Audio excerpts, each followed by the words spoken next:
Welcome back. Welcome back. Opening week of the Triple Single Podcast. Finally, we are out of the mire of off-season content. I wrote so many words in Google Drive this off-season about rankings and lists and what ifs and all that stuff. And it's good to finally just be covering basketball. And what an opening week, man. We were talking about it before. So much stuff happened this week. Like, it was a crazy opening week. One of the crazier ones in my recent memory. We got a 50-piece in, like, the first 5 days of the season. Luka Doncic had 49. And a lot of unexpected, like, players popping off. Some cool debuts. A lot of cool stuff happened this week, man. A lot of really cool stuff. So, some of the narratives are already cooking, bro. We are well into the NBA season. I have a few ready to pop off, which can take us right into our opening segment. Favorite performance by a player not on your team. We're each going to have a minute. Bashiri, why don't we start with you? And let's get right into it. Your minute starts now. All right. My favorite performance from opening week comes from Saturday, the 28th. Pistons versus Bulls in Detroit. Zach LaVine goes off for a cool 51 points, no assists, like a real hooper, on 19 for 33 and 7 for 13 from 3. He was hitting crazy tough shots all night long, just really giving the Pistons everything he had.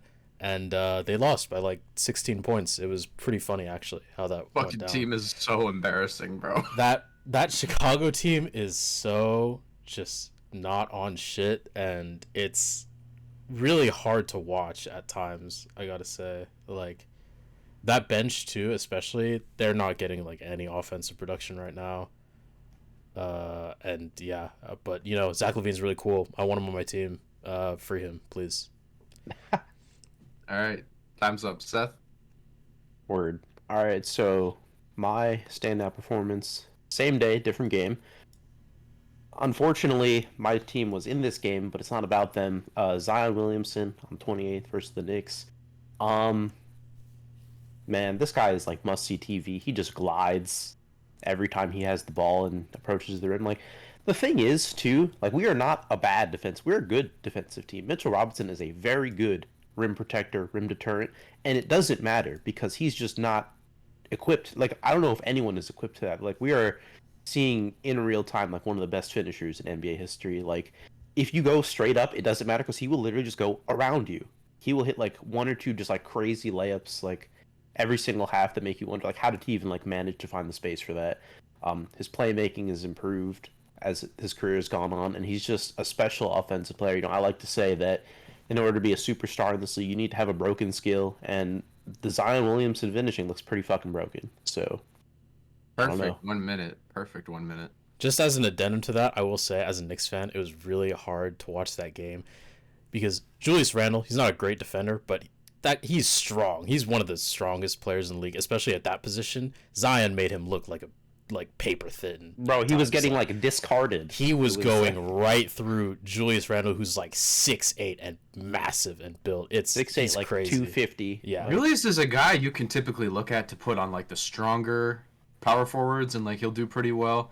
That shit did not matter. He was one iota. Literally bouncing off of Zion. It's crazy. No, he's crazy. Man. All right, anyway. All right, I'll get into my minute now. So, I was at the Milwaukee Bucks home opener on the 26th on Thursday, and I would love to tell you that Damian Lillard is my favorite, but I said beforehand, we should probably do someone who's not on our favorite team, and it was my first time watching him live, and let me just say what a pleasure it was to watch Tyrese Maxey, man. I've been a big enjoyer of his ever since he came into the league, and the last few seasons he's just grown and grown and grown, and man, over the last few games, the difficulty of shot making has really just left my jaw on the floor, like, consistently. Like, he is shooting from deep off the catch, these unassisted off the dribble threes that he's making now. We had a lot of questions with James Harden being out if Maxey's skill set was going to get fully utilized, and he said, actually, I have a little bit more in my bag than that. Not only can I be one of the best transition players in the whole league, one of the fastest players in the whole league, I'm gonna get my little bink teeing off the dribble in your face now, and he's been fantastic, man. He was such a pleasure to watch live. That's my fantasy line right there. I have him in fantasy too. It was the best of both worlds. We got a close game. My team won, and Tyrese Maxey spazzed for me in fantasy. I was such a happy camper. Yeah, that was a really good game. Oh my god. Dame ate at the line, and it was pretty tough for Philly. But there were a lot of good performances. Like I said, fun opening week. Absolutely. All right, so now we're gonna get into our national game coverage. So there were 8 national games this week, and so some of the teams, if we talk about the Lakers' first game, and then we kind of lump in some of their performance from the second game to talk about them generally, it's just going to make it a little easier because we can't cover all of these as in depth. Like, we just don't have enough time to do that. So it's more going to be teams as a concept, but like we'll get into specifics from certain games, like to kind of break down more of that stuff. So to start with, the first game of the whole season, the Lakers versus the Nuggets. Denver's ring night. LA had a chance to spoil it. They did not. And there was some really... No, God, no. There were some really interesting wrinkles. And I think the main takeaway so far from watching the Lakers play is that the minutes with LeBron and AD have looked pretty good. The minutes with one of them off and one of them on have looked bad, and the ones with both of them off have looked really, really fucking horrific. I believe it was about midway through quarter 3, TNT had a graphic saying that the Lakers were +7 with LeBron on the floor and -14 off, which is a 21-point swing, which is pretty disgusting. So far through the first 2 games, the Lakers points per 100 possessions with LeBron on 121, with him off 73, which is a -48 difference. That, even through such a small sample, that's pretty insane. That's like that. I would be interested to see how many other teams have that type of drop for any player. Ridiculous. And I mean, it was just really obvious. Like when he stepped off the floor, the offense really lacked a lot of movement. The side-to-side rotation of the ball stopped. Not a lot of cutting. It just stagnated. The shot quality dipped across the board. And so I'm interested to hear some of your guys' thoughts on how the Lakers have looked so far. So I'm gonna start on this one. As an aside for the on-off thing, usually you want to go for like, I don't know, like 500-ish possessions before you like start sounding the alarm about like a player's on-off in terms of saying like, wow, they stink when he's not on the floor. I think the 2 games are probably enough for me because it is so like, because it's not even about like the results, like the numerical side of it. The process is so incredibly laborious when LeBron is not on the floor. Like, you have no one who is even really creating shots at volume for themselves, let alone others. And man, the minutes where I think they were running lineups where it was D'Lo, Hachimura, Christian Wood, Cam Reddish, and like Jackson Hayes or Gabe Vincent were like honestly astoundingly bad. And like in one of the episodes we had to scrap because, you know, the whole Dame thing, we were talking about like, you know, is this Lakers bench improved from where it was last year? Can they really like survive with LeBron and AD out of the game? No, they can't. Like it's really and like that's okay because, you know, in like a playoff setting you're gonna have one of those guys on the floor at all times. But oh my goodness, like I don't know, man. I'm a little worried about this D'Angelo Russell character because he had like a pretty good season last year, all things considered. One of his best seasons. Yeah, maybe even his best, depending on who you're trying to ask. He got like, and sure, it's like Jamal Murray. Jamal Murray is very good, but like every year he continues to get worse on defense. And since he got to LA, I'm really not seeing the juice with the ball in terms of creating for himself, creating for others. Like, and so we're at a point where it's like, Austin Reeves, are you the guy when LeBron is sitting? Like, that kind of is disgusting coming out of my mouth, but like he's been kind of shit too. Yeah, I mean, he has to be like the main playmaker with no Bron, and like that's filthy. Gabe Vincent was never really a great playmaker. He's more of an off-ball guy, and he's still not even really that good at that. It's it's concerning to see. I know it's going to take a little while for the pieces to mesh, but my goodness, like I was not too optimistic about the general talent level to begin with there between Cam Reddish being Cam Reddish and Jackson Hayes being Jackson Hayes, and Gabe Vincent goes up and down and sideways. Like, you are not working with like the best bench in the NBA to begin with, but if this is how the pieces fit, I am worried. Yeah, and with regards to the lineup thing, it's even exacerbated by the fact that LeBron's on like somewhat of a minutes restriction right now. We don't really know like all the details of that process, but he's not playing, full 34, 35-minute games.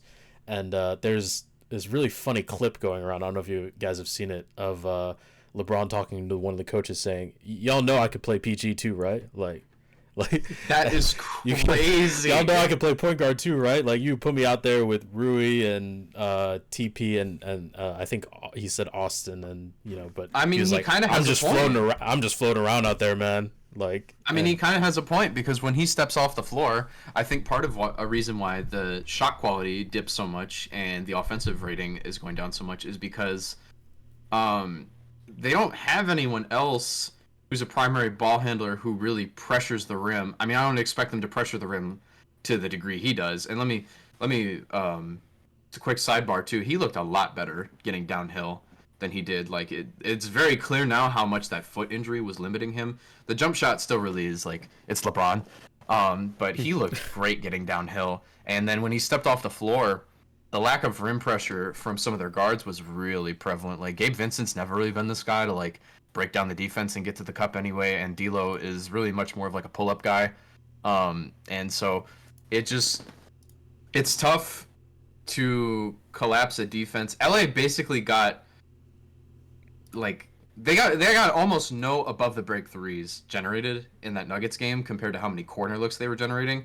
And that to me means that like the help at the nail was basically never forced to come in to stop penetration when LeBron was They out. can't beat anyone off the dribble without Yeah. LeBron. Like, they just Right. can't create advantages easily. Like, they don't have anyone who's like particularly fast with the ball. They don't have anyone who has like a especially incisive dribble. You have like a bunch of guys who play well off of LeBron or can play well off of him, but like D'Angelo Russell is not doing any sort of like real creation like that. Gabe Vincent certainly isn't. And like at this point, their second best passer and like playmaker is Reeves, and that's a big ask. That's a really big ask. I mean, I felt fine about him doing that last season. He's just been pretty bad so far through these first few games. Like, he's been super inefficient and has turned the ball over like way more than he was last season. I felt fine about it, but I also I feel like the loss of Schroeder is kind of going he's pretty missed right now. Like, between being like a pretty all right perimeter defender, especially in comparison to some of the guys they have out there, as well as just a dude, he can cut in with his dribble. He's small, he's agile, he can like, he's got nice change of direction, and he's not like this crazy athlete, but he can get into the paint and make things happen a little bit, and they need that right now. Yeah, I mentioned that when we were talking about why I like his fit with the Raptors, even though he's not the best three-point shooter. I thought his shot profile fit what they needed a little bit more with someone who can get to the rim, and I think that's certainly applicable here when you look at Gabe Vincent and D'Angelo Russell, or their lack of, right? Yeah. By the way, just saying, do we have like much to say about the Nuggets? I mean, like, they're awesome. They were just the They Nuggets, brought almost bro. everyone back. They They did some really carved cool them stuff, up. actually. They did some really cool stuff, actually, that I want to talk about, and I can kind of intermix that, because I wanted to talk about the other equation, or the other part of the equation for LA. Anthony Davis, who, a lot of these problems we just brought up, their solution in the first half was, okay, well, Anthony Davis is dogging tonight. And then he went 0 for 6 in the second half. And, a lot of people were clowning him on social media for that, and some of that obviously is his fault, but I think the Nuggets did some that people weren't really talking about. And so we've seen in the playoffs before the wrinkle of having Anthony Davis sag off Aaron Gordon and have Rui Hachimura guarding Jokic so they can switch the pick and roll, and then have Anthony Davis helping on penetration. The Nuggets' new wrinkle for that is that Aaron Gordon was initiating a lot of actions in this. I remember one of the first plays coming down the floor, Aaron Gordon was handling the ball, and he did a DHO with Jamal Murray into a double drag, and Jamal Murray scored. The next trip down, they do the exact same thing. They invert the ball screens. Jamal Murray gets to the cup and scores.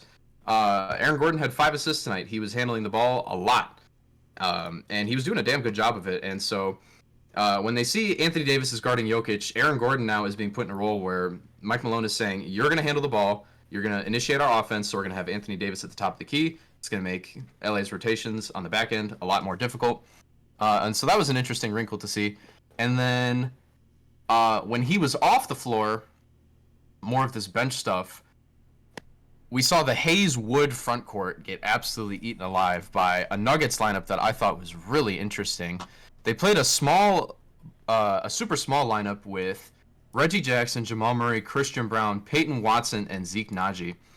And with Anthony Davis off the floor, those backup LA bigs really did not have the rim pressure to abuse that. And the scrambling defense in that lineup from Denver was excellent.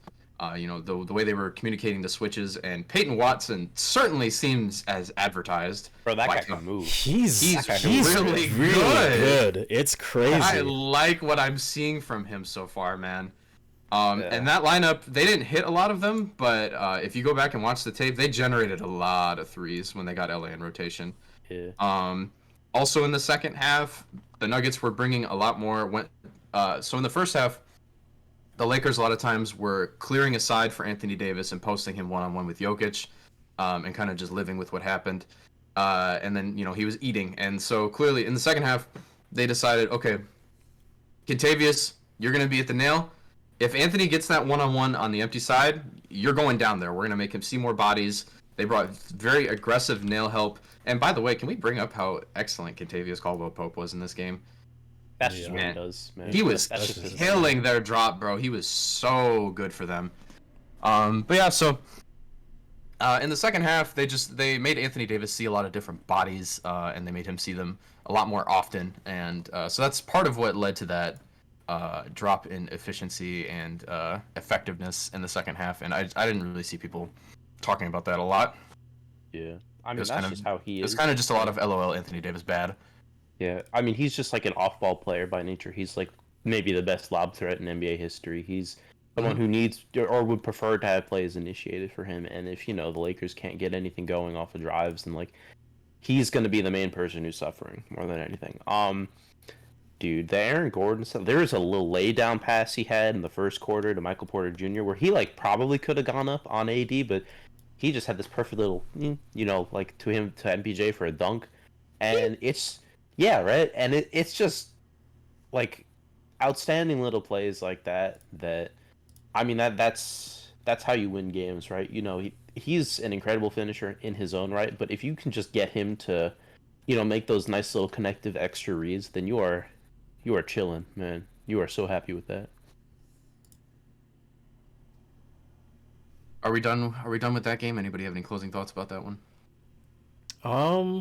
No, not really. I mean, if we want to, we can kind of contrast that Lakers performance with the game against the Suns from, I think it was 2 nights later. I feel like there's not that much to contrast, though. Well, contrast insofar as in Anthony Davis was not bad and kind of gave Yusuf Nurkic a bit of a... But he schooled him a little bit down there, and Yusuf Nurkic, many thoughts, many things. It was pretty tough to watch. Okay, so full disclosure, this is the only national game I didn't watch. I already told you guys that, but this is the only national game I didn't watch because I was in Milwaukee the whole night. Mm-hmm. So I'll let you guys take the lead on that one. Yeah, I mean Yusuf Nurkic. It was a bit of a KD show, honestly, with Booker and Beal both out. Yeah, it was just tough. Like KD did everything he could, but the auxiliary pieces on the Suns, they're good when they're in reduced roles, but they just had too many guys trying to do too much, like Jordan Goodwin and Eric Gordon, like too much responsibility placed on these guards who are not really like initiators. And the Lakers feasted inside pretty significantly. They shot 80% at the rim for this game against the Suns, which was pretty horrible considering they shot 5 for 29 from 3 and only scored 100 points. Like, this is a game where, if you have like pretty respectable interior defense, you just win most times.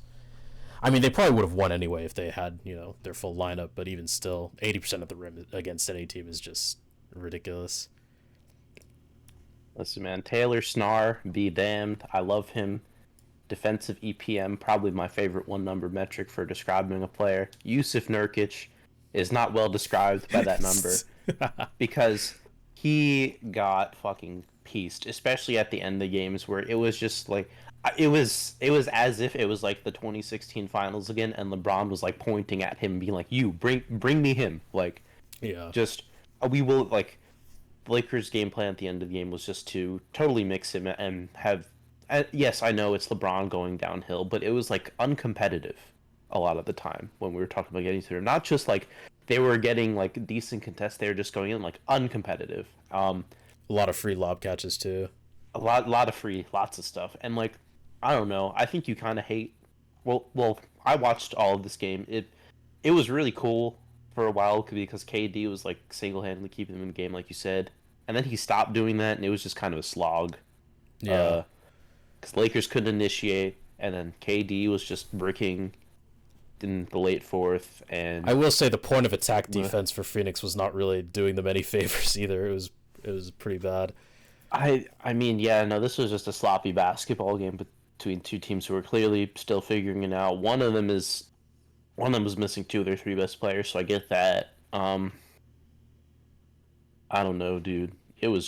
It's a weird one. Drew Eubanks, honestly, probably held up even worse than Nurkic did, which was kind of impressive, actually. Like, AD went at him, I think, 3 possessions in a row and just moved him out of the way. Like, Nurkic is pretty unathletic, but at least he's probably one of the 5 biggest players in the league. Just he's very he's got to weigh guy. like 280. Yeah, you can't just like push him around with ease. Drew Eubanks was getting pushed around in very limited minutes, but I think he gave up like 8 straight points to Anthony Davis down low. It was really bad. Yeah, I mean, realistically, AD kind of just like decided like, all right, we're not losing this, and hey, good for him.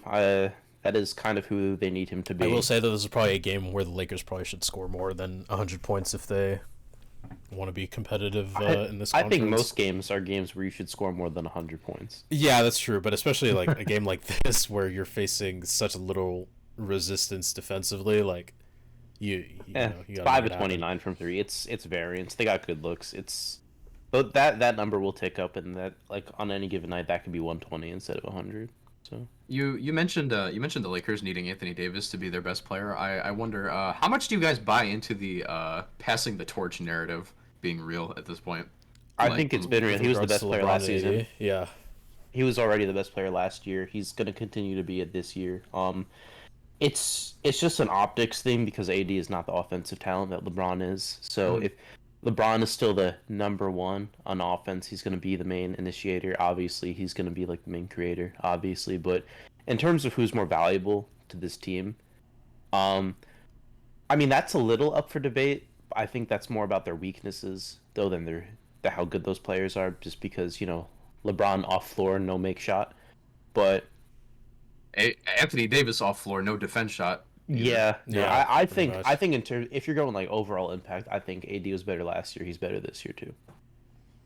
Yeah, I always think it's interesting when people talk about the torch finally being passed. It's like I think he's been their most. I mean, you could talk about, like you said, primary scoring, creating option, and all that. I think he's been their most impactful player for a couple seasons now. Yeah. There's just times where you feel like he has to like kind of take control of the game more offensively because it's literally an aura thing. At times he's capable of doing it, and then other times it seems like he wants no part of it, and it's just like, where is it? He needs man? better Like, aura. Yeah. Like, actually, I don't know. I mean, yeah, It's the eyebrow. Yeah, it is the eyebrow, isn't it? Oh man, yo! Speaking of the Suns, they played another game before this one against yeah. the Golden State Warriors. This was This was a pretty cool game, despite a lot of sloppiness. I mean, it's opening night, Fuckery. right? But Chris Paul didn't score his first points as a Warrior until midway through the third quarter.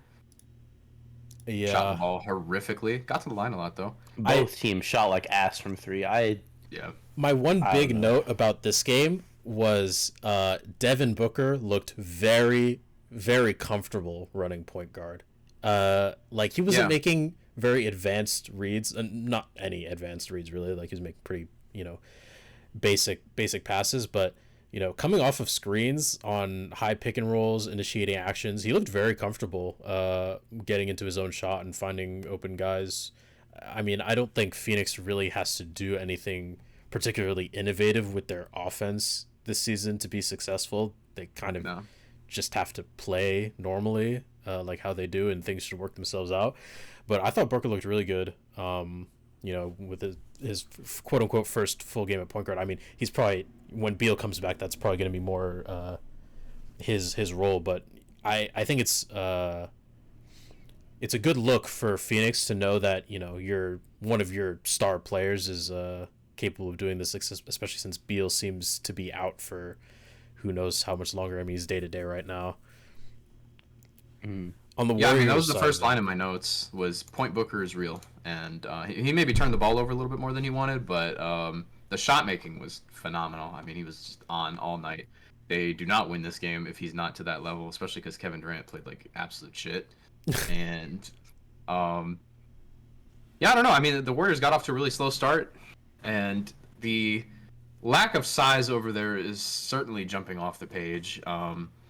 Especially Wiggins got pulled from their last game once Draymond came back, and he said in an interview, he said, I got to rebound better. If I rebound better, I can give them a reason not to take me out. And rebounding really has to be a focal point for this whole team because you could tell they lost the rebounding battle 60-49, and Kevon Looney just looked super overtaxed at the beginning. He got 2 early fouls. He cleaned it up pretty quick, but it's gonna be a challenge for this team to close out possessions, I think, on a night-to-night basis.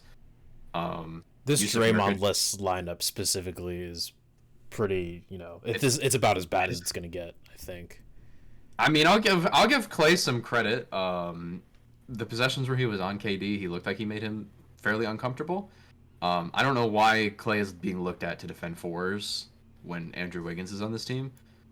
But no, I mean, I guess we're not gonna get a full look at them until Draymond's off his minutes restriction and we see like who's really gonna stick as the starter. But I mean, I think Chris Paul is just like coming off the bench. I don't think there's really going to be any debate about that. he should, but it's Steve Kerr. And So. I want to say, I mean, with regards to the Chris Paul thing, I thought in their game against the Kings, he looked much better, much more comfortable in their system. Like they ran an action of Clay coming off a pin down and curling, and at the same time Wiggins runs a back cut on the weak side. And in the game against the Suns, it looks like Chris Paul was a little too tunnel visioned on Clay's side of the action and kind of missed a few reads with Wiggins.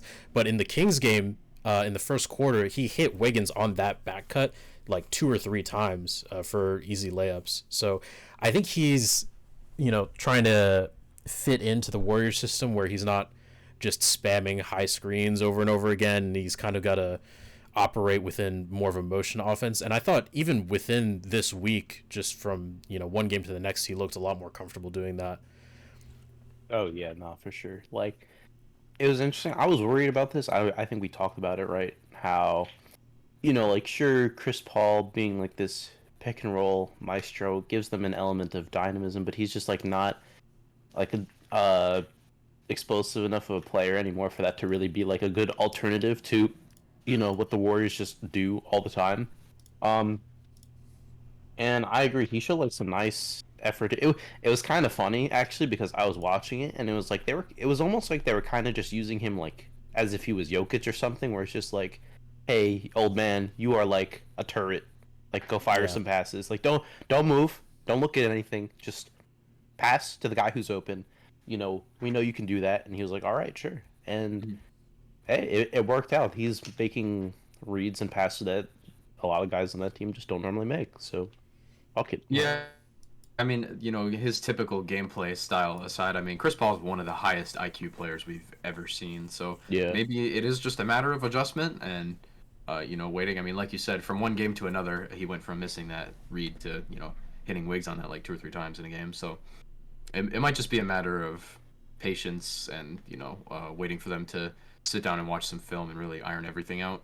I think also too, at least for the Kings game, the non-Steph I mean, Steph obviously like went crazy in that game. We can talk about that in a sec, but Yeah. the non-Steph minutes in that Kings game with Chris Paul just kind of directing traffic looked really really good to me. I think Moody and Kuminga got a lot more easy looks than they're used to. I found that last season when Moody and Kuminga were on the floor, it just looked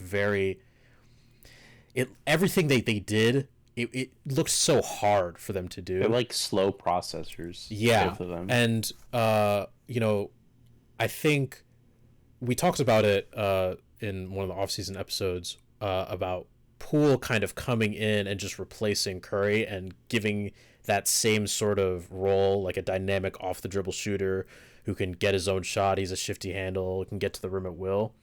But with those three on the floor, Moody, Poole, Kuminga, it didn't look like they meshed well. And Poole can get a shot pretty easily, but the other two struggled a lot.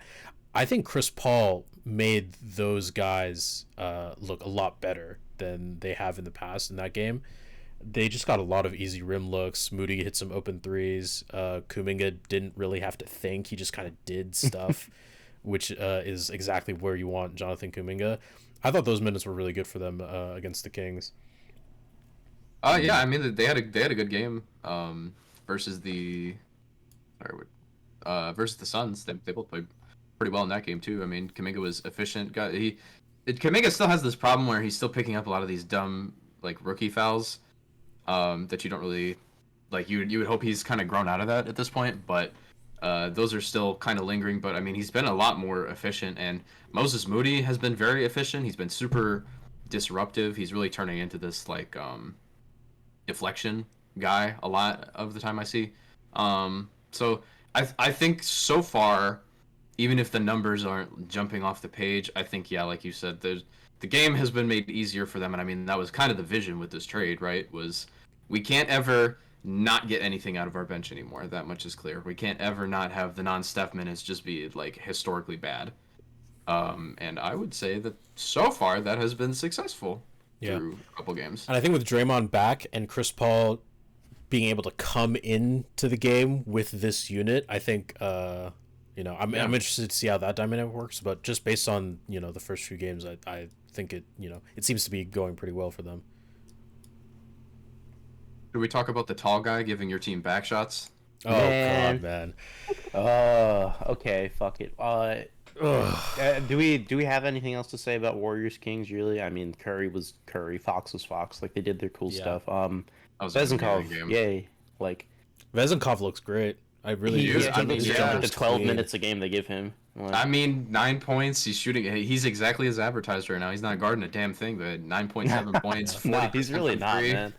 I think he's 6 of 15 on the year. I mean, he just comes in. He's gonna play his way into a bigger role pretty fast, though. I think, like, especially if Kevin Huerter keeps fucking sucking like this. Oh God, man, Kevin Huerter, he stunk it up tremendously against the Warriors. It was insane. Just I don't know how many times they're gonna be giving Chris Duarte enough minutes to where he fouls out this season. So. Yeah.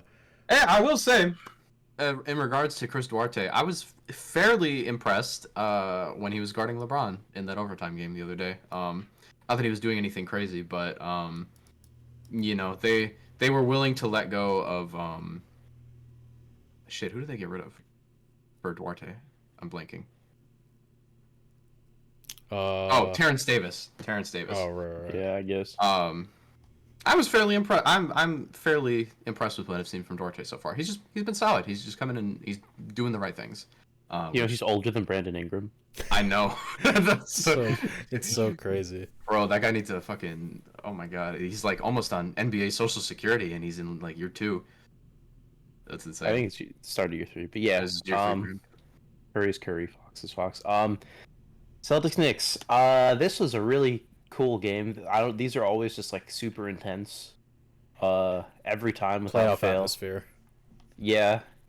Many famous side talk videos have spawned from this matchup. Bro. I don't Okay. Sorry, man. Let it all out. Look. I It's have not- I have Julius Randle in fantasy. I, to a certain degree, feel your pain.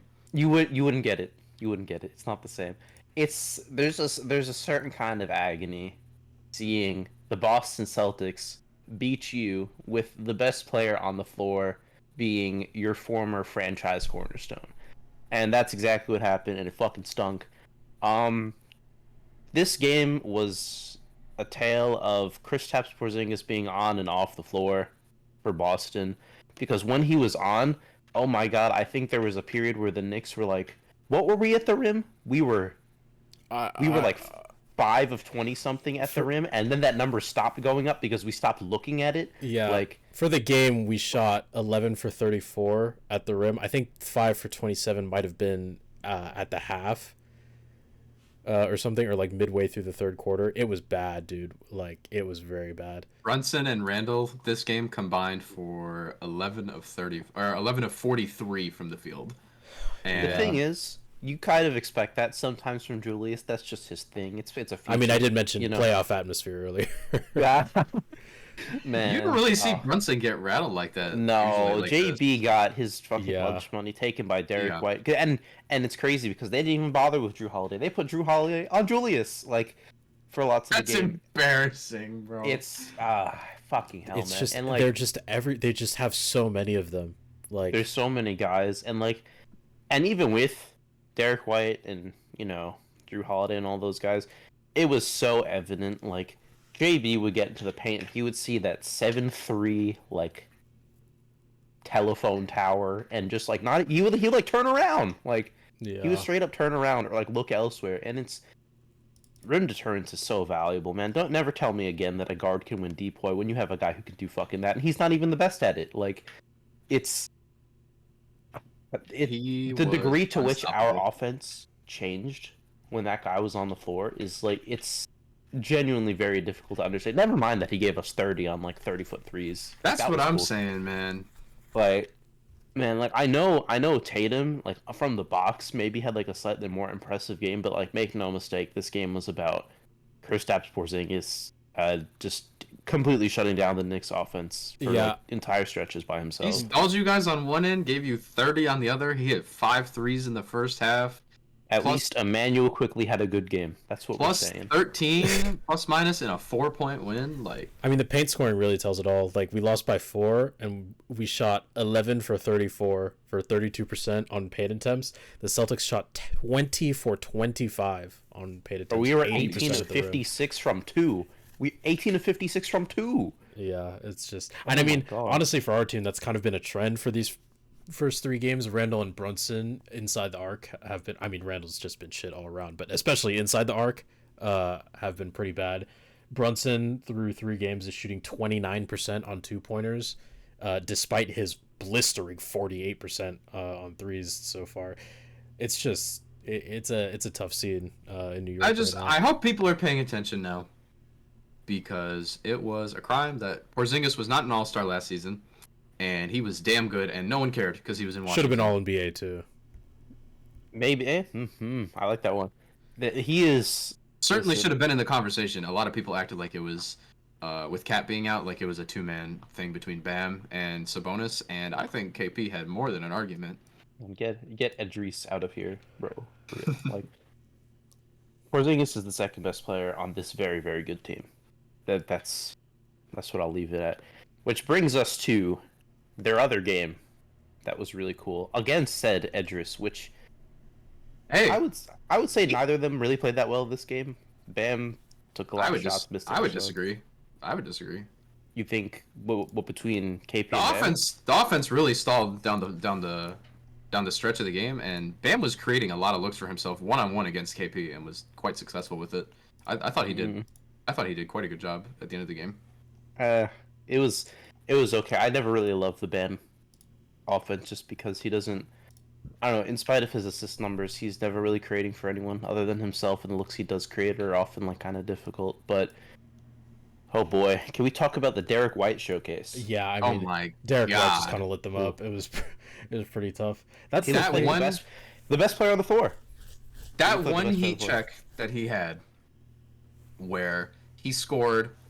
Uh, the um, the Heat came down and scored. They're taking the ball out, and Sam Hauser's inbounding it to Tatum, and Tatum points for him to give it to Derek White. Derek White dribbles the ball up the floor and then drills a fucking three in someone's eye. Celtics timeout or Heat timeout. Such a beautiful dude. He was so insane that whole game. Like Locked in. Yeah, and I mean, we talked Man. about against the Knicks, like it was kind of the KP show in the paint. For this game against the Heat, to me, it was like everybody else on the Celtics show. Like they just kind of went crazy. The starting five combined for 111 of their 119 points. That is all of the Heat's points. That is Holy crap. insane. On 42 for 84 from the field, 14 for 34 from three, they shot the lights out, all five of them. And the perimeter defense with Drew, White, and Tatum just absolutely smothering anybody who got inside the paint, like all those little, bullshit mid-range 10, 16 footers that the Heat like to get into, just like contested by two guys at a time. It was really, really difficult for Jimmy, especially. He had a pretty bad game. I mean, Tyler Hero, he shot pretty well. He did Tyler Hero stuff. It was Hey, fine. man, but, stop I me mean, if you've heard this one before, but the Heat were in a game they had no business being in because they were shooting 50% from three against the Boston Celtics. Yeah, they kind of just. They just looked so outmatched, man. This Celtics Yeah. team is fucking terrifying. KP was like invisible for most of the first half, and it just didn't really matter because that's just they have four other guys who do stuff. Man. And so we've It's- talked about the Celtics a lot. Scary, bro. Well, I need to talk about the Heat. In particular, one individual from the Heat. Oh boy. What the fuck is going on with Jimmy Butler? He has been so shit. Slow And not only that, they interviewed him after the second game, and they were like, "Can we expect this for another 80 games?" He said, "You'll see me another 97." He sat out the next game.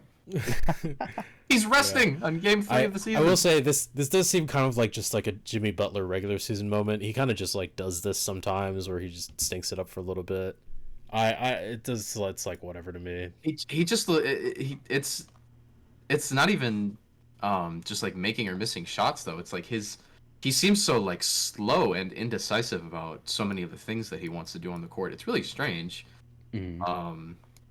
I don't know. Maybe he's still shaking off the fatigue from the playoffs and stuff. But like he's been white bad. Sorry, I had to bring that up. I have him in fantasy too, and he's been selling me. I needed a platform for which to No, I mean, air my I Jimmy mean, Butler grievances. it was not a national TV game, but they almost lost a extremely basically gift wrapped game from the Pistons that they were winning by 15 in the fourth. Yeah. Yeah. Their offense Like- overall has just looked totally anemic so far. Like they just That's kind of what they do, man. I mean, yeah, but it is funny Worse how than you would think. Yeah. it's worse than you would think, and it is funny how Hero comes back and he's like not playing the worst on the team, and it just looks the same as it always does. Like they just can't get Yeah. anything done. He's not enough of an engine for Temet. Like he can get his own stats, but his footprint on the team's offense is still kind of. It's not really where you would want it to be for this guy that they value so immensely. Mhm. Hint, hint. Speaking of guys who are valued on teams, and I'm not talking about Tyler Hero for any reason at all, the Bucks versus the 76ers. Oh, Damian yes. Lillard experience. Oh my Connor, god! would you like to lead? I really wish we had a soundboard that we could bring in here without messing up our webcams. Mhm. I wanted to play that Kanye West song where he goes, "He's done miracles on me." Oh man.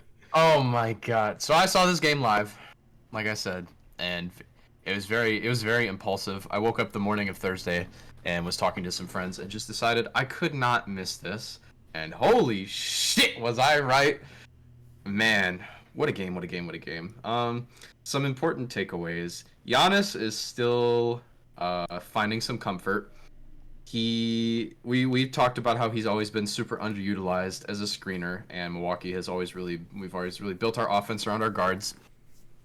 And so now that he's acting as a screener more for Dame, and less as the ball handler, he's still getting used to I think a lot of the processing that he has to do in the short roll, it's something he's capable of, but he's never done it to this volume. And so he looked very indecisive. He was settling a lot. If you go back and watch the first game, and even the first couple games of last season, he looked kind of like this. Especially, he's used to playing FIBA. He didn't play any basketball this summer because he had that cleanup procedure on his knee. So I think it's going to take a little time for him to get, back and get his legs under him. He looked pretty good last night versus Atlanta. He hit a switch and just kind of took off from there. But it didn't matter. We'll get to that later, though. No, I mean, Damian Lillard live, wearing a Bucks jersey. What a pleasure it was to watch that, man. I have a stat here. Let me pull it up on my phone really quick. I told you guys to pay attention to horns. How many times we run horns on our team. And these are the stats from game 1. Dame ran 33 pick and rolls, and they had an offensive rating of 129. In the 14 horn sets that we ran with Dame on the floor, we had an offensive rating of 185.7. Is that good? Is that supposed to be good? Sounds like a lot of points. That's okay. Okay, that's like this is like this play. Like if you went to the YMCA at 6 o'clock in the morning and you were warming up and getting your vitamins under the basket, and like this is like it's a layup. It's literally a layup for him. Like the shot to seal the game. Good God, the energy in that building has never been better, man. Something I really enjoyed that we did not see in years past under Bud. Joel Embiid had a pretty bad game, and he was cold for most of it. And like midway through the third quarter, when Philly went on that big run, I think it was like a 14-0 run. Joel hits 3 shots in a row. We take a timeout. The very next possession, Brook Lopez is guarding someone else, and Giannis is guarding Embiid, which has been one of his main criticisms that he's received these last few years, is people making fun of him for, being a former defensive player of the year, all defensive player, all that shit, and he never guards the best player because Bud wouldn't let him and didn't want to change the scheme, and Giannis is a very coachable guy, and he didn't want to go against what his coach was saying. Griff saw Embiid hit 3 shots, and he said, "Hey, you big fuck, you go guard him." Literally the next possession, Giannis rips him like a bit. Oh, pause. He strips the ball from him and just takes it up court. Oh my God, it was amazing to watch. And so it's nice to see some changes already from what I have seen from my team previously. Jay Crowder looked good. I have been very impressed with Malik Beasley, even more so after our game versus Atlanta last night. We talked about it before. A lot of people kind of raised their brow when they said, when Griff said, we're going to look to him to defend the best players.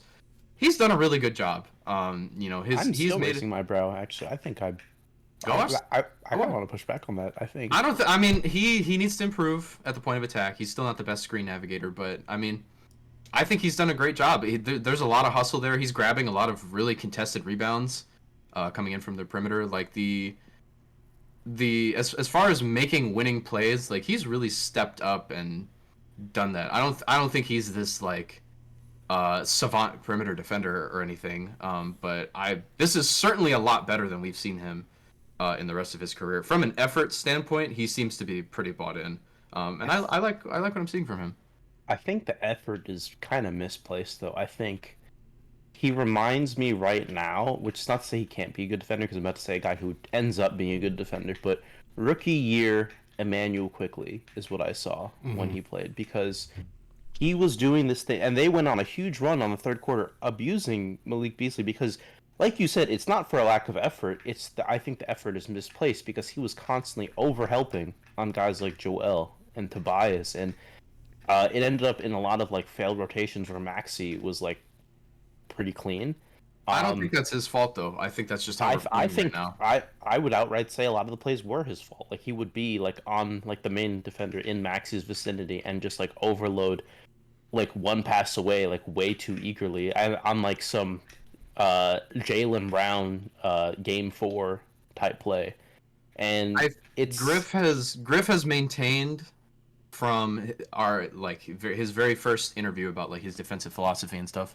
We want to pressure the ball. We want to get up into the ball handler. We see a lot of plays where that's part of why our defense has been so lackluster so far, is because everyone's kind of in a new role. Brook Lopez has been at the level a lot more, and we've had a lot of edging on the ball and stuff. And I think, I mean, I'm not going to chalk it all up to coaching, but I mean, if you go look at like the way that we're defending as a team right now, a lot of our system really is we're going to send two to the ball a lot, and we're going to rotate around the perimeter, and we're going to have GA rotating on the back end. And everyone's still getting used to it. Giannis had a really dumb rotation last night where he just like left Clint Capella. I'm not gonna lie, I don't like that three. system. I feel like that opens so much room for your guys to like make mistakes like that. I want to see it. It's strange that we would do it now because I feel like we would have been better with that with Drew. I think it's weird to put that much pressure on our guards to defend and have Lopez play in space now that we have less talented defensive backcourt. But I want to see it play out for a while and see if we can just get better at it, because it definitely there's a lot of instances where it looks really good when some of the more talented guys are doing it, like Marjan, Jay Crowder have been pretty automatic in that and have looked good. Ajax in his minutes has looked pretty good at all that. I think Brook in particular is still getting used to it, and our rim protection has looked quite bad. And Giannis too is no longer as much like the help side guy, and he's more like rotating and like, okay, now you're the rim protector because Brook is at the level. So it's I want to see it more before I say definitively that I don't like it or that we shouldn't do it, because again, there's been a lot of instances where it's looked really good and it's caused turnovers and deflections, and we've been very frenetic. But I think there's some kinks to work out, and there's a good chance that it doesn't work, and we do need to play Brook in a more traditional system. I think that might end up being it was the first game, but I was frankly like I know they shot really well, but I was a little shocked with the ease with which no James Harden 76ers, and also like bad Joel Embiid game 76ers was able to put up points like that. I think in general I've been a bit surprised at, I mean, not even just at the Bucks game, which was true, but I've in general been surprised at how easily the Sixers, who are not Joel Embiid, seem to be scoring the basketball right now. Yeah, I mean, James Harden holding them back, TM. Well, many are saying this. Kelly Oubre had a heater against us, 24 points. Kelly Oubre, Tobias Harris. They've been going crazy for these. I mean, Toby had 20 points against us and shot 8 of 9. Maxey.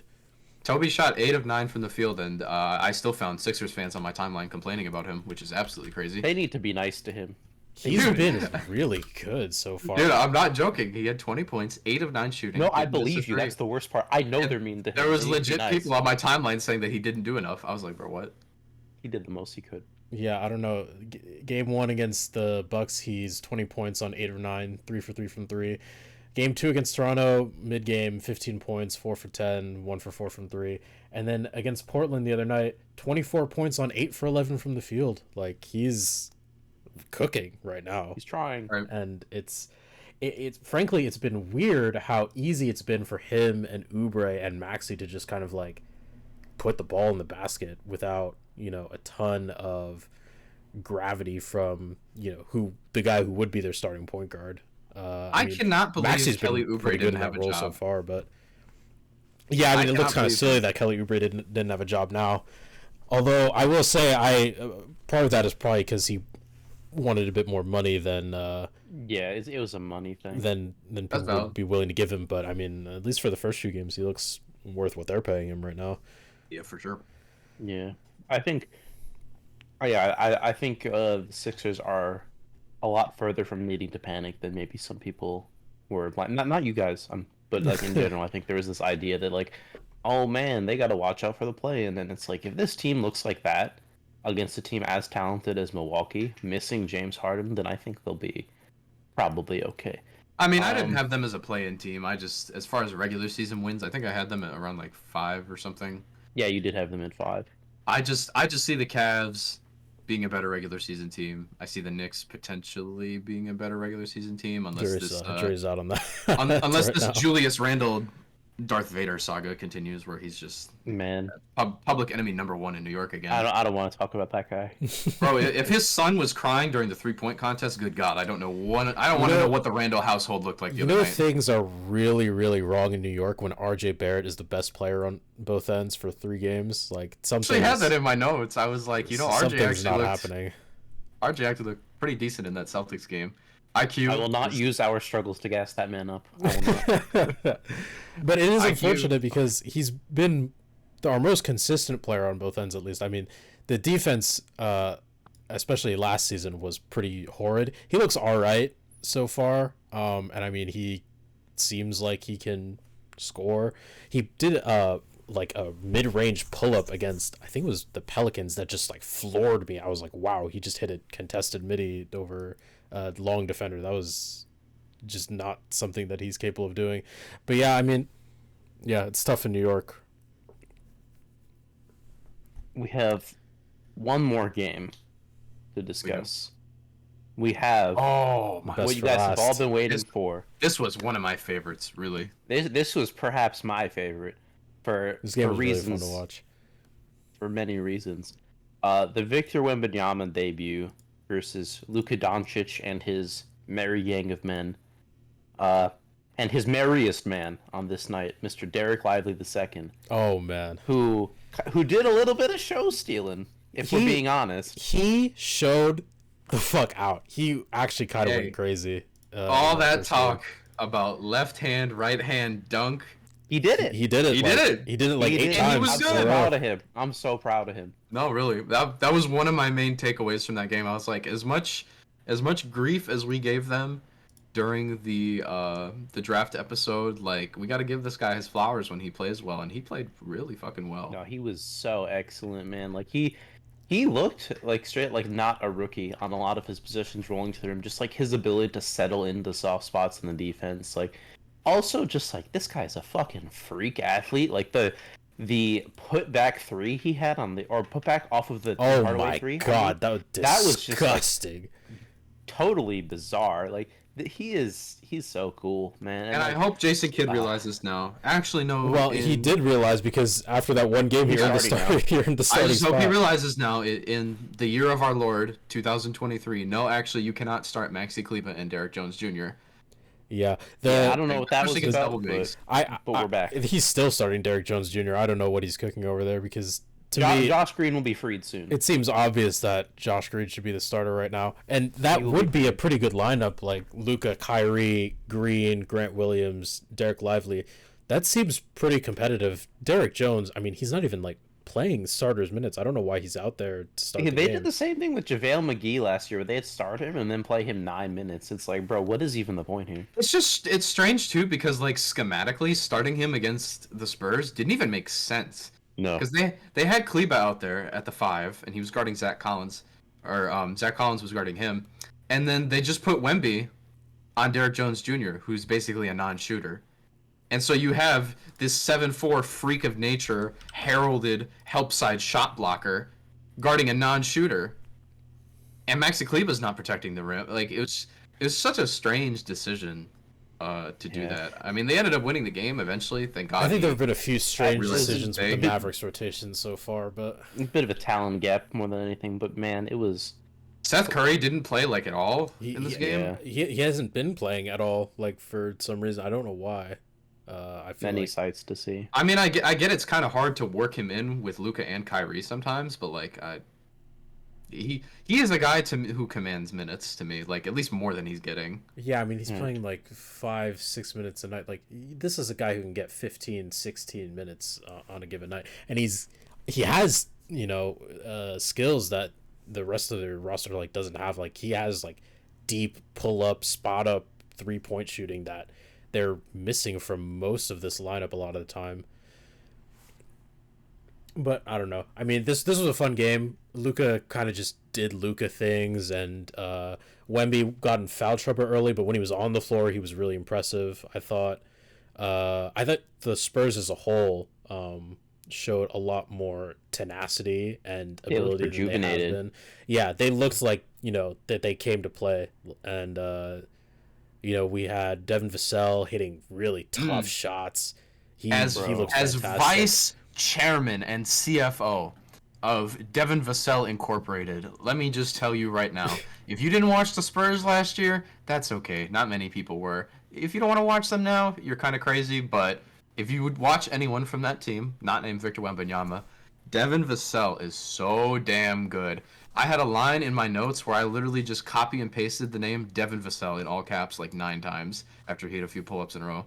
This kid is so good, man. If you don't know, figure it out. I thought in He- general too, like top to bottom, they were pretty impressive. Like Keldon Johnson had a pretty good game. Jeremy Sohan, they had him running like some point forward actions. He looked all right in those. Still I don't can't, know how much I believe in. still I can't don't really like score it. the ball, but I don't like He- that actually. he- I thought it was he- fun. It's fun, it's but is fun. it good? Good. I mean, I don't think it's anything good. they do is going to be good necessarily, but Could they run Trey Jones? He's at least? fast enough to get to the rim. The problem is that I think right now he kind of lacks the creativity and the touch because he would get 2 feet in the painted area a lot or like into the restricted area and be right at the rim and he'd just miss. So I think if he can develop some more of that touch, it would be less so intriguing and more like a real thing. I think right now it's just like a I concept. think just a they're neat just thing. throwing shit at the wall, kind of. It's like Bull at small forward right now. Yeah, I did like I think before during the offseason at least I wasn't thrilled about the idea of pairing Wemby and Zach Collins together on the floor.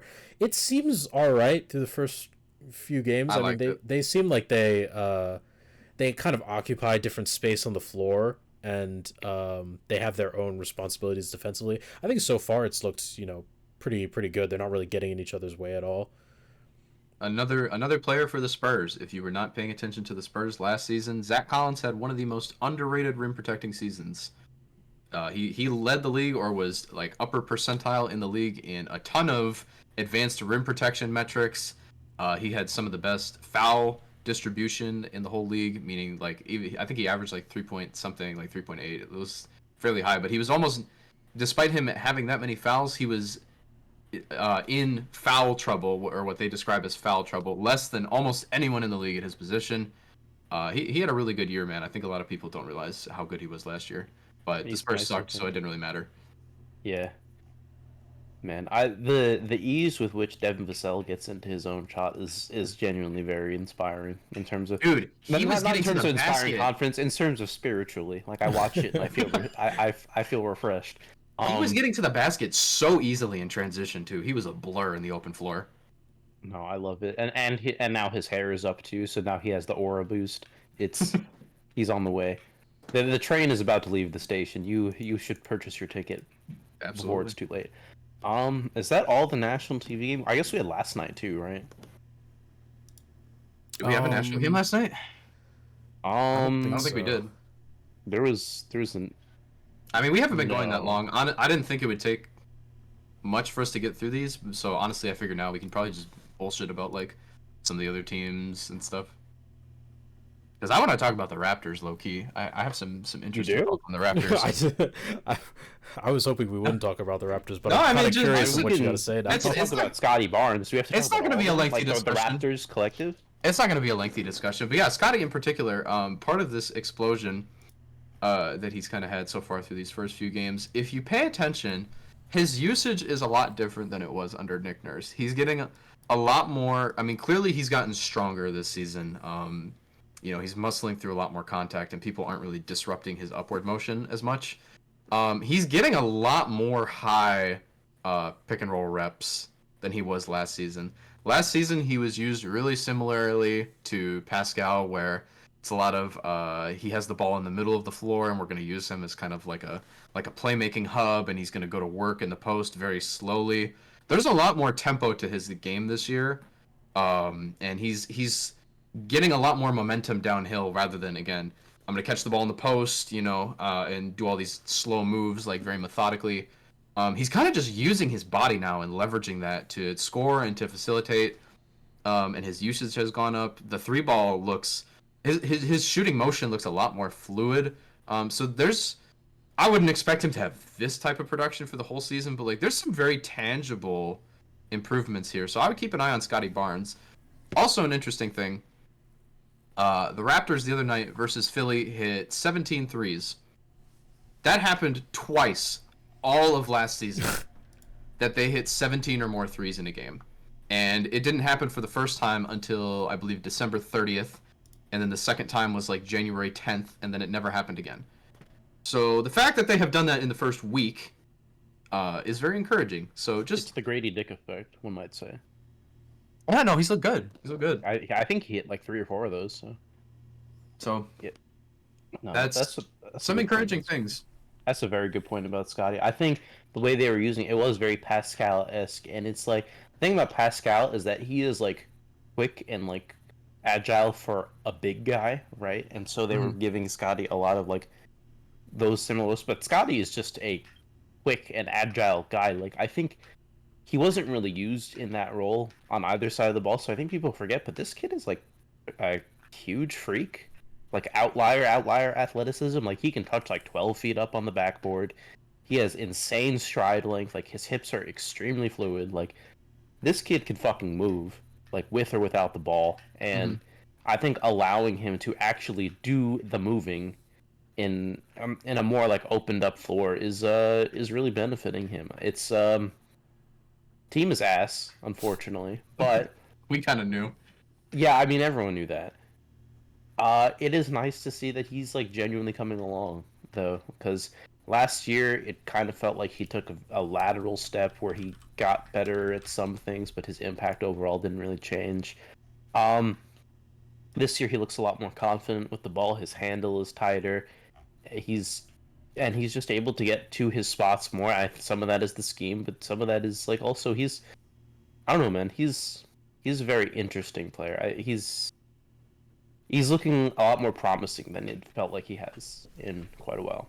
Yeah. I don't really want to talk about the rest of the Raptors. They make me sad. No, I just wanted to talk about those two things. to be No, that's honest. fair. That's for for sure. Unless fair. you have anything to add. No, I've got nothing to add about the Toronto Raptors. That's I think you said it all. Okay. Oh boy. I'm literally just on the NBA app right now, just looking like what could we talk about? Because we're done with like the prepared section, so the rest of this we're just kind of freestyling. Man, I really like the Pelicans, dude. I still really like the Pelicans. Jordan Hawkins, so by cool. Jordan Hawkins. I was actually really surprised at how poised Jordan Hawkins looked. I told you. Like we all knew that he was going to be able to shoot. Like that's kind of his whole thing, but his decision making under pressure and like with a decent amount of defensive attention, he was hitting some pretty tough shots, and he didn't look afraid at all. Like he was just shooting, like letting it go. I said it in the draft episode, man. Pelicans and injuries. Jose Alvarado's out. Herb Jones is out. Trey Murphy's out. And he's getting opportunity. I said he was going to get opportunity, and all he had to do was deliver. And I mean, so far he's carving out a nice role Pelicans for are just himself. fun. Like Zion's just fun. Brandon Right. Ingram's so smooth every time. Dude, he can we plays. talk about the Brandon Ingram passing? Like this Oh guy my is like God, low he's key one of the so best good. passing wings in the entire league, and I That think he really doesn't get credit for started. That really started to pop last year, and I think if he has a full year now where he's really being given the keys to facilitate, it does a lot for them because I mean, they've tried the C.J. McCollum at point guard thing for a little bit now, and it's not bad, but it's also not terrific. They have the personnel to kind of play make by committee though. Yeah. Yeah, they do. And I like when they kind of all get into that rhythm of just all of them moving the ball and finding the open guy, because they're good at it when they get into that. Dude, do you see during like I think it was during their opening game, Bi threw like he basically took like a step past half court and he threw a lob to Zion. It was perfect, like completely on target. I think Bi is one of those funny players where he gets this thing right. I think people think he's like a better scorer than he actually is because he's got like the KD frame in a sense. Like he's long and lanky and does like the dribble hezzy. He's a good scorer. He's not like the best scorer in the league. Like he's not super efficient. He kind of needs to work on getting more threes into the rim more. But holy smokes, he can pass. Like he is so creative and he has great vision, and it really opens up the offense because I mean Zion loves to play without the ball. We know that. CJ is like normally in a year where he doesn't shit all over himself, a very excellent guy off the shoot or the catch and shoot. Um, and I mean, it's it's just very inspiring to see. It's not, and the thing is, it's not like the concerns we have about offenses like Boston's. Even though Boston might be a better offense, they have some issues generating advantages. You know what I mean? The Pelicans don't really have that because Zion can do that and Bi can do that, and so I don't think they need like a primary like this is your playmaking guy. They just have like a bunch of dudes. Like Zion is a great passer for his position, Bi is great, CJ is CJ, and I think you can be okay with that. Like it's nice, and Herb can make some nice little connective passes. Trey Murphy needs to work on it, but you know he's got time. Yeah, I think they're such a fun team to watch. At most, you for the Pelicans, like you kind of hope for a guy who can kind of get Zion and Bi some easy ones, because a lot of times they just have to do it themselves, which they certainly can do and do all the time. But there are times where it feels like they're asked to like they never really get any freebies. It seems like Zion's just like powering his way through, and he makes it look easy, but at the end of the day, like there's sort of limits on that volume wise, just like how much he can just like power through guys on a night to night basis. Like he can do it like 10 times a night, but it would be nicer if, you know, maybe 3 or 4 of those were just like easy ones that he didn't really have to do too much. Same with Bi. He creates his own shot like it's like he's just asleep, and it's the easiest thing in the world for him. But sometimes you wish he could hit a few spot ups, because he never really gets an opportunity to do that. Otherwise, though, I mean, they have enough playmaking to kind of hold things together, and it's fun. It's fun to watch when they're all clicking. I'm not worried about the Zion volume thing, just because like, he gets to the rim with frequency that basically no one else in the history of the NBA does, barring like literally Giannis. But yeah, Bi is like I think he has trouble creating his own 3-point shot, and other people aren't really doing it for him at the moment. And he is a good shooter, but he just is not running into those opportunities very much. And so I think that would be beneficial for him in particular. Are there any other teams we want to talk about? I really do want to discuss the Chet Holmgren performance, because that was fucking absurd. Oh, hell yeah, let's go. 7 blocks in the game. And something I think is really underrated that people don't realize about a lot of those, I believe 6 out of the 7 that he got, he kept the ball in bounds, and it directly turned into a transition opportunity for the Thunder, which is very savvy. Like, that is not something you typically see a rookie do, especially 6 times in a game. Like, when you think about how much transition offense that's generating, as well as getting the stop, Chet Holmgren was phenomenal. The Thunder in general have been so fun to watch. I really love where he's I love where he's at, really. Chet Holmgren has been so fun to watch. He kind of got his ass ate a little by Jokic last night, but Who doesn't? that's more of a Jokic thing than a him thing. And I mean, he was still getting his. I mean, he tapered off a little bit in the second half, but I mean, early on, he's getting. I think he scored their first 7 points. Yeah. He's looked very fluid. He's very confident. So Yeah, far, which is something you like to see out of a that out of even though rookie. he didn't play that extra year, just traveling with the team, being around other NBA caliber guys who are working, and being around the game at that level, seems like it's really done wonders for him, because that guy's fearless and he looks very, very good right now. Yeah, I mean, it was interesting too, because like considering the rest of the Thunder offense was really, really struggling because SGA got put in a Contavious Caldwell prison. He like his ability to, he got a little creative with the ball. He has some skills with the rock in his hands, which is nice to see, and it's promising. And like the defense thing. Like I've always been this proponent that like if we're comparing them as prospects, like I think Wemby is a more promising defender. But if you're going strictly like you have someone attacking the rim, and like in terms of like pure rim protection instinct, like ability to track the ball in the air, to go straight up, to not foul, to like just completely smother our rim attempt, Chet is pretty much second to none. Like, there are guys who are bigger, there are guys who are stronger, there are guys who are longer, but I think in terms of putting all of those together, like as a young player, he is like genuinely very special. His timing And is like impeccable. His timing it's is really, it's really incredible. polished. And he, like you said, tracking the ball. He got, I think 2 or maybe 3 of those blocks that he got was, he was on the way down and he brought his hand down. Like, he's special, man. Like just timing, impact, like you said, tracking the ball, and again the savvy to do that and keep it in bounds and generate another opportunity for your team like that. Like, there's a reason that game was so high scoring.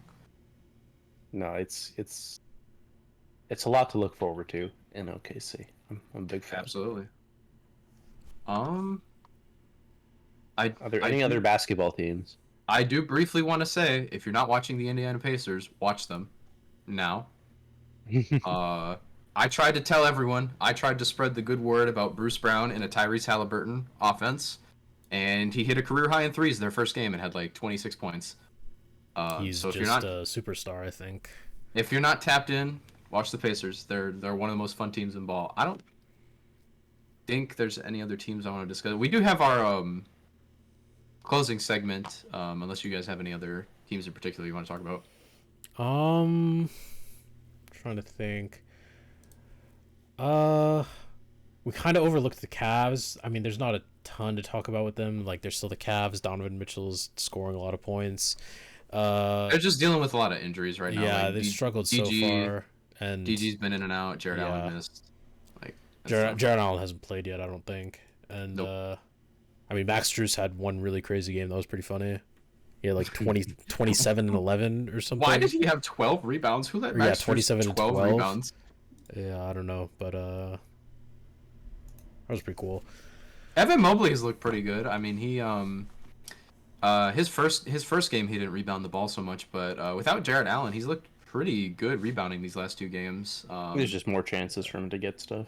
Yeah.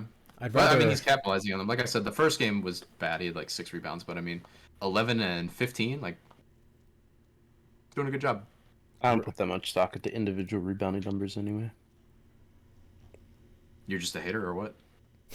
No, it's the opposite of hating. I think he's I think his rebounding impact is the same whether he's getting like 8 of them or like 13, just because that's the modern NBA. If so many of them go uncontested, that it's kind of hard to say like, oh, he had a great game on the glass, more than just like, oh, a lot of shots went his way. That's You valid. know what I mean? But yeah, no, I feel like it's hard because we haven't seen them. Like, there's been a lot of injuries. Like, I feel like when there's a more complete picture to assess them with, I'll have more thoughts about them. But for now, it's kind of it for me. Yeah. Not much All right. to say. For our closing segment, then, we are each gonna pick a team or a player, to tell you if you haven't watched them so far this week. Pay attention to them. Watch that team's game or watch this player's possessions. I already kind of mentioned Devin Vassell and Zach Collins earlier.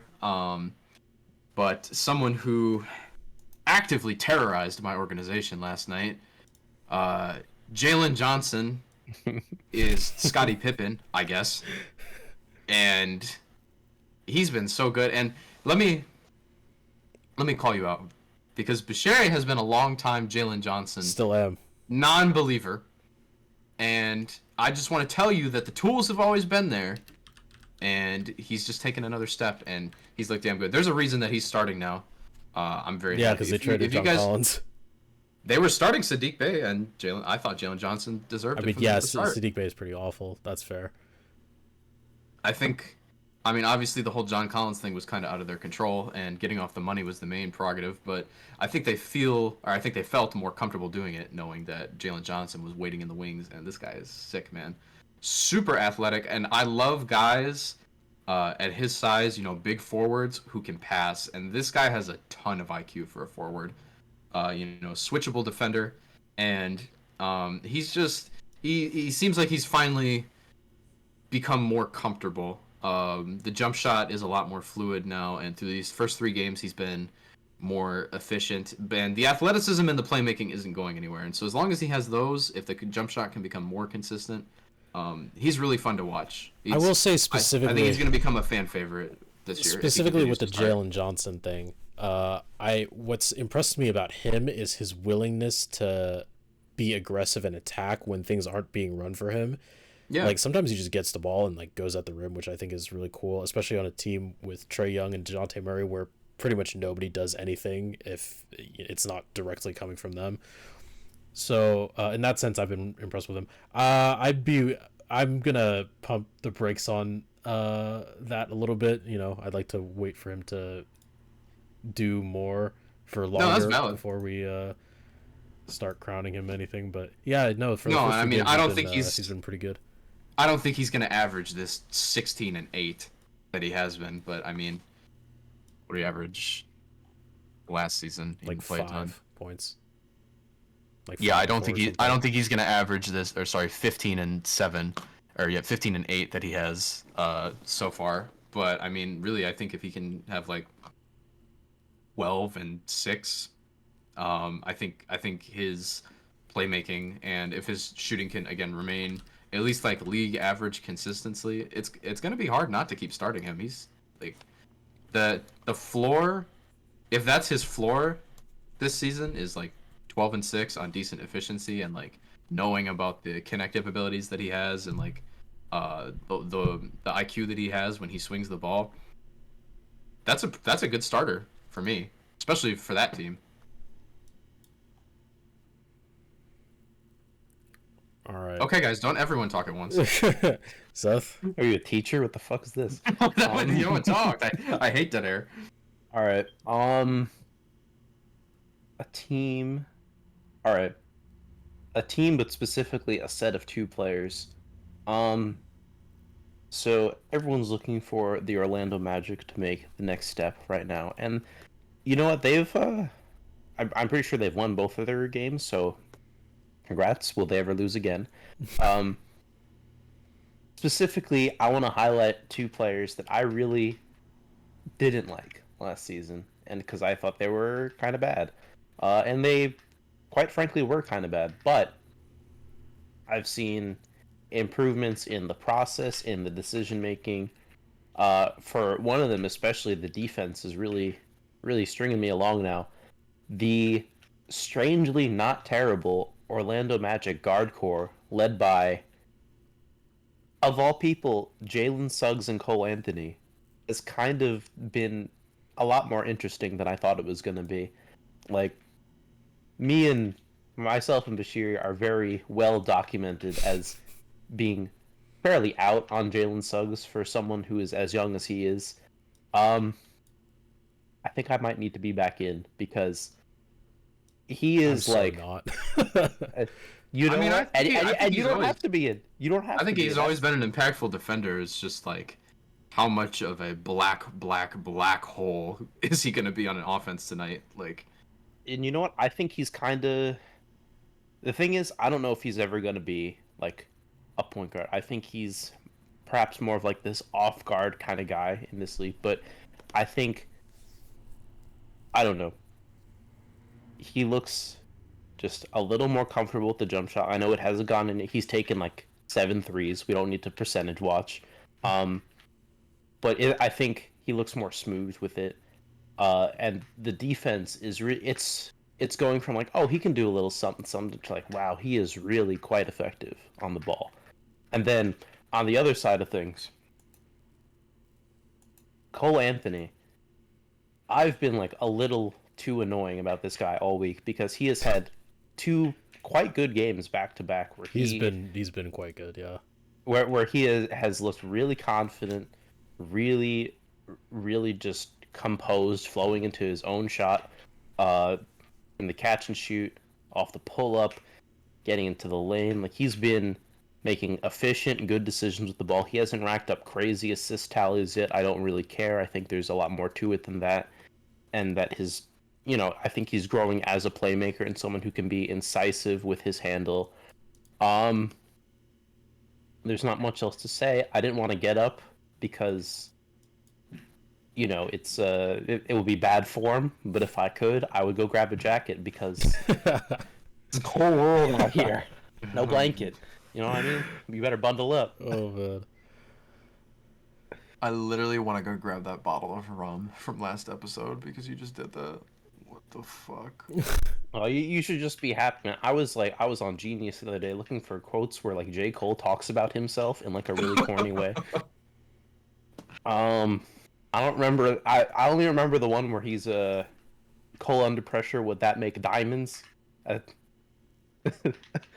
anyway, I think for me, it's been hard to evaluate the Magic from this first week just because they've played two really, really awful teams.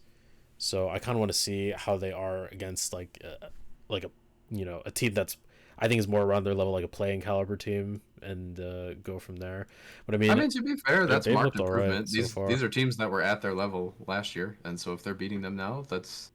Oh, I don't think the Rockets were at the Magic level last year. Listen, man, you can say whatever you want about the strength of the teams. When it comes to the guard defense, neither of these teams are particularly lacking. The Blazers have Tybal and Sharp, who are both like not stupid on that end and good athletes, and then the the Rockets have Dylan Brooks guarding the point of attack. So it's not like they're going up against like straight nobodies on defense. So I'm focused on how they're moving with the ball, and they're not moving with the ball against guys who don't deserve respect. So. Yeah, that's all right. I'm gonna wait a while before I start buying anything, but that's I think everything you said. I'll hold on to your correct. blanket for you, man. Don't worry. So who do you have? For me, someone who really impressed me opening week, especially it's a bit weird because this guy still can't figure out how to put the ball in the basket. But I thought for the first three games, Asar Thompson has looked really, really fucking good defensively. Talk to me. That first opening game against Miami, 5 blocks. He looks so he's so freakishly athletic. Like, he jumps so high and his arms are really, really long, and he has a really good nose for the ball. And he's rebounding like a big for Detroit right now. It's kind of crazy. Like their big men have been pretty good so far. Like that Duren Stewart combination. I thought about talking about Jalen Duren. He's been fantastic. Yeah, Jalen Duren has looked really good, and the duo of him and Isaiah Stewart has looked pretty respectable so far. But I mean, Asar Thompson, like he's holding it together at the wing, and guarding the point of attack, off the ball, help defense around the rim. He's just been really, really solid, and I've liked how he's played. He still needs to figure out how to score or shoot. That would be really, really good for him to do. But so far, I like how he's played, and you guys know that I've been not the highest on him, but pretty high on him comparatively to most of the rookies, and he's impressed me so far. Yeah, man. No, he's such a incredibly special athlete. Like the way he moves in space, it's kind of scary actually. Like he looks not just like an NBA athlete, but like he is like a tier above like most other guys on the floor at any given moment, like in terms of how he's able to cover space and like use his tools. It would be really cool if there was another version of him that was even more athletic, and I would hope they give him more than 13 minutes against the Spurs.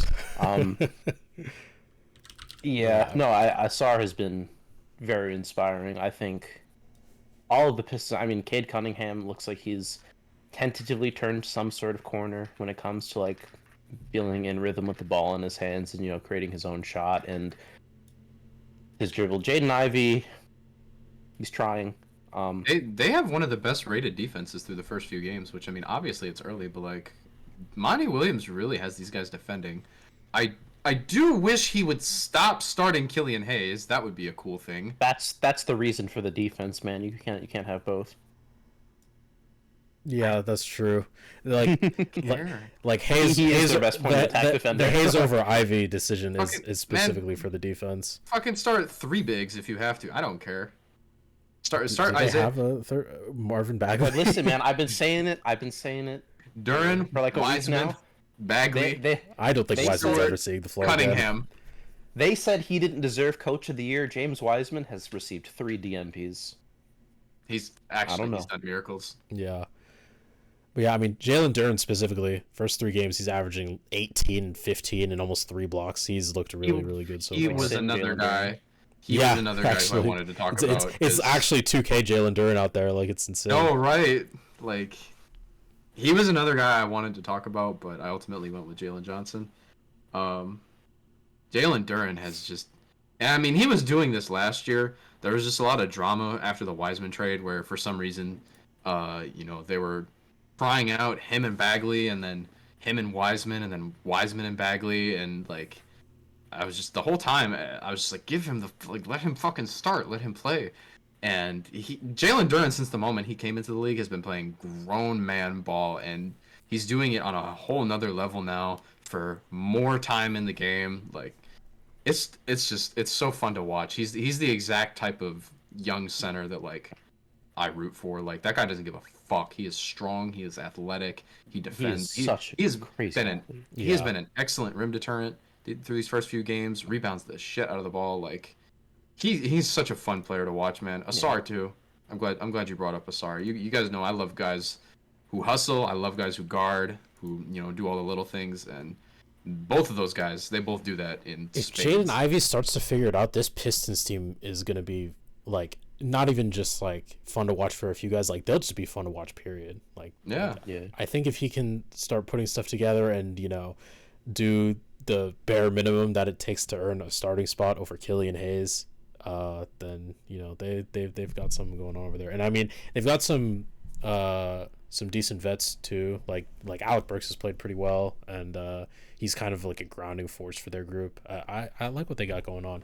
And like you said, like Cade seemingly figuring out how to be Cade Cunningham in the NBA is nice, because it's been a struggle for him for the first couple of years.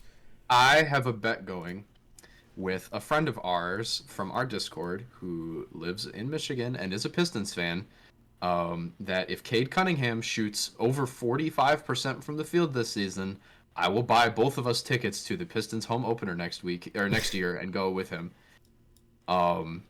So I need Cade to figure it out, but like moderately. You probably don't have to be that concerned, but No, no, it was really encouraging though. Like, with the struggles he had, and he hardly got to play last year, and it's been we haven't really been sure like what Cade Cunningham we're gonna get at the end of the day, and so it was really encouraging to see him have that 30 and 9 the other day on like relatively fine efficiency. The talent has never been in question. It's really always just been like he needs to be more efficient and more consistent. I And want to say obviously that healthy. about the Pistons defense.